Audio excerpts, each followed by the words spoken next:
Parliament വർഷകാല സമ്മേളനം തിങ്കളാഴ്ച ആരംഭിക്കാനിരിക്കെ 2 ഭൂരിപക്ഷം ഉറപ്പിക്കാൻ നിർണായക നീക്കങ്ങളുമായി ബിജെപി. എൻസിപി, ശരത് പവാർ, അജിത് പവാർ വിഭാഗങ്ങളെ ലയിപ്പിക്കുന്നതിനൊപ്പം ഡിഎംകെ കൂടി ഒപ്പം കൂടിയാൽ മാത്രമേ ആത്മവിശ്വാസത്തോടെ ഭരണഘടനാ ഭേദഗതി ബില്ലുമായി കേന്ദ്ര സർക്കാരിന് ലോക്സഭയിൽ എത്താൻ കഴിയൂ. അപ്പോഴും 2 അംഗങ്ങളുടെ കുറവ് എൻഡിഎ ക്യാമ്പിൽ ഉണ്ടാകും. അതേസമയം എൻസിപി, ശരത് പവാർ, അജിത് പവാർ വിഭാഗങ്ങളെ ലയിപ്പിക്കുന്നതിൽ ചില പ്രതിസന്ധികൾ ഉടലെടുത്തു എന്നാണ് വിവരം. നോബിളിലേക്ക് വീണ്ടും പോവുകയാണ്. നോബിൾ, ഇങ്ങനെ ഒരു പ്രതിസന്ധി മുന്നിൽ നിൽക്കുമ്പോഴും അത് മറികടക്കാൻ കഴിയുമെന്നൊരു വിശ്വാസം തന്നെയാണുള്ളതല്ലേ?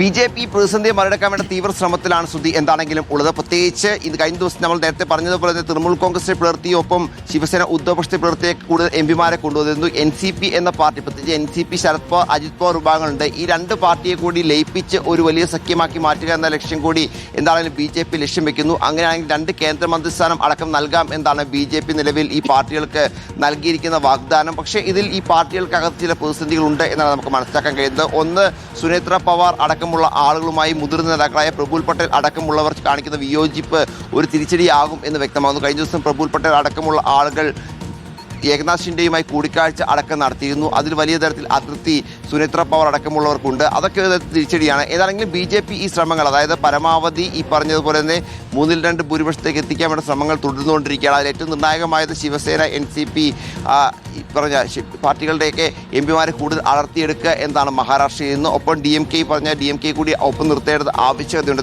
ഇതുമായി ബന്ധപ്പെട്ട് ചർച്ചകൾ നടക്കുമ്പോൾ ഇന്നും നാളെയും ദില്ലി കേന്ദ്രീകരിച്ചുകൊണ്ട് നിർണായക നീക്കങ്ങൾ നടക്കും എന്ന കാര്യത്തിൽ യാതൊരു സംശയമില്ല. പരമാവധി എംപിമാരെ ഒപ്പം നിർത്തുക, പാർട്ടികളെ ഒപ്പം നിർത്തുക എന്ന് തന്നെയാണ് ഇപ്പോൾ ലക്ഷ്യം വെക്കുന്നത്. ഇന്ത്യ സഖ്യവും അതിൽ കരുതലോടെയാണ് പ്രവർത്തിക്കുന്നത് എന്ന് വേണം നമുക്ക് മനസ്സിലാക്കാൻ. കൂടുതൽ പാർട്ടികളിൽ വിള്ളൽ ഉണ്ടാകാതെ അവരെ ഒപ്പം നിർത്താനുള്ള നീക്കം സഖ്യവും മുന്നോട്ട് കൊണ്ടുപോകുന്നുണ്ട്. പക്ഷേ ഈ പറഞ്ഞതുപോലെ തന്നെ സുപ്രിയ സൂര്യ അടക്കമുള്ള ആളുകൾ ഒരു ഘട്ടത്തിൽ ഈ പറഞ്ഞ ഡീലിമിറ്റേഷൻ, അതായത് മണ്ഡല പുനർനിർണ്ണയ ബില്ലിനെയൊക്കെ പിന്തുണയ്ക്കണം നിലപാടൊക്കെ സ്വീകരിച്ചത് പ്രതിപക്ഷ ചേരിയിൽ ചില ആശയക്കുഴപ്പങ്ങൾ ഉണ്ടാക്കിയിട്ടുണ്ട് എന്നതിൻ്റെ സൂചനയാണ്. എന്നാൽ നിലവിലത്തെ സാഹചര്യത്തിൽ പ്രതിപക്ഷ എംപിമാർ, പ്രത്യേകിച്ച് ഈ പറഞ്ഞ പ്രതിപക്ഷ എംപിമാരെ ഒപ്പം നിർത്തുന്ന ശ്രമം നടക്കുമ്പോഴും അവരെ അടർത്തിയെടുക്കാനുള്ള നീക്കങ്ങൾ ബി.ജെ.പി ഈ ഘട്ടത്തിൽ തുടരുകയാണ്. പരമാവധി പാർട്ടികളിൽ നിന്ന് എംപിമാരെ എത്തിച്ചുകൊണ്ട് ഈ പറഞ്ഞ എൻ.ഡി.എ സഖ്യത്തിൻ്റെ കേവല ഭൂരിപക്ഷത്തിനപ്പുറം ഭരണഘടനാ ഭേദഗതിക്ക് വേണ്ട 2 ഭൂരിപക്ഷത്തിലേക്ക് എത്തിക്കാനുള്ള ശ്രമങ്ങളാണ് എന്താണെങ്കിലും സർക്കാർ ഇപ്പോൾ നടത്തിക്കൊണ്ടിരിക്കുന്നത്.